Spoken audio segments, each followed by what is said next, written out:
My taste family, welcome back to Mo's Taste YouTube channel. Today, as usual, I'm going to be showing you one of the best jollof rice recipe you will see on the internet today. And one fascinating thing about this recipe is that you don't need no chicken broth, you don't need no chicken stock. So you want to begin by putting in some water in a pot. Now, when you have put in a reasonable quantity of water, you're going to cover the pot and allow the water to bubble. You understand? Moving on for our ingredients, you need crayfish. Two types of crayfish. Emphasis. Two types. The prawns and the little ones. You need two types of fish. Bonga, I bought bonga for 1,000. Then you need this maroon. You understand? Please, the goal is to get the maximum taste. Don't forget, we don't have any stock. We don't have any broth. Yeah. So you also need some yellow pepper, and you need a lot of onions. Please, emphasis on a lot of onions. Please, as I'm talking, you take your red pen and paper. You understand? So you also need some garlic and ginger. Okay, if you don't eat ginger, please put a little. A little will do. Now, you also need some chopped tomatoes. Understand? Some chopped tomatoes. Okay, we don't do tomato here. Moving on, when you realize that you cut some water, some hot water from that pot that is boiling to wash your fish. This will ensure that everything is clean, everything is decent. You want to remove any uncultured element from the fish. You understand? When you have washed your fish properly, obviously you need to fix it, you need to arrange it. Okay, you will see how I'm arranging the fish. You see now, you see how I fix the fish now. Voila, that's what you want to do. Now, when you're done doing that, you have this kind of texture. Okay. Now, when another pot where that water be the boil, no, the pot that the water was bubbling, you're gonna enter your rice. There's a particular brand of rice that is ideal for jollof rice. I think it's redesigned or something. Now, you pour that rice and leave the rice in that hot water for about 5 minutes. You see only dirty for that water, no. You see only dirty, no.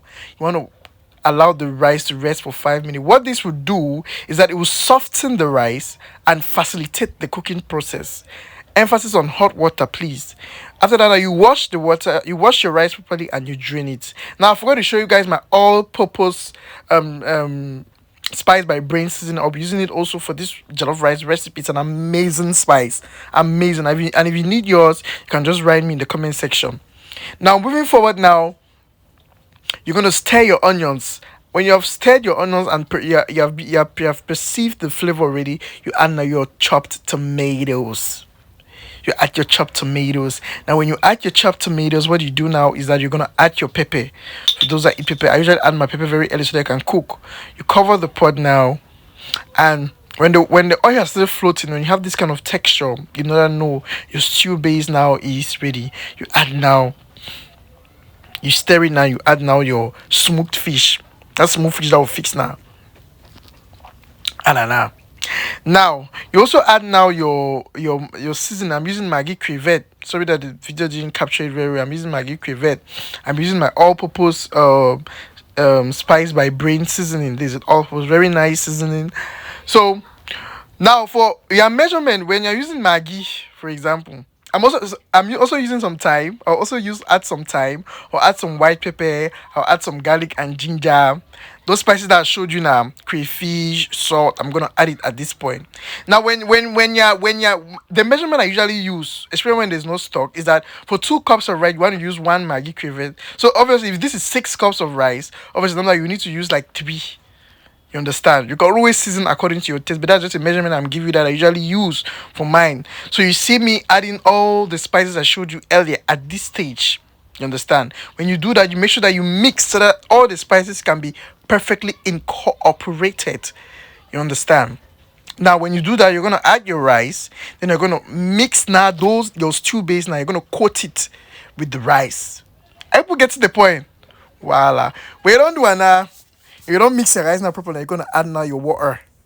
Now, one thing about this is that don't forget that we wash our rice with warm water. So when you're putting your water, you're gonna make sure that your water is slightly above the rice, as you can see. Yeah, no pack water. You hear it? No pack water. So when you add your water, obviously, you're gonna cover it and allow the rice to cook for about 15 to 20 minutes. After that, you're gonna open the pot and you're gonna have this kind of texture. Now, what you want to do now is want to flip the rice from under to up, bottom to top. Or the English, I know, voila, bottom to top. Then you add now your favorite greens. I didn't show. I had some parsley. I had some leeks, some chopped parsley, some chopped leeks. So I just added it at this point. When the video is unfolding, you're gonna see it. So you want to add your favorite greens. Okay, there's no problem with that. Now, when you've done that, when you add your favorite greens, you're gonna cover the pot. Don't add any water. Please don't add any water. Okay, now after that, now about 10 minutes or 20 minutes after, you check and you have this kind of texture. Look at how elegant, amazing, delectable, mouth-watering the rice is. Look at it. And you can just serve this and enjoy. Thank you so much for watching to this point. Please do well to leave a like, do well to subscribe. It helps us to do what we are doing. Also, please follow me on Instagram, follow me on Facebook, follow me on TikTok. Thank you.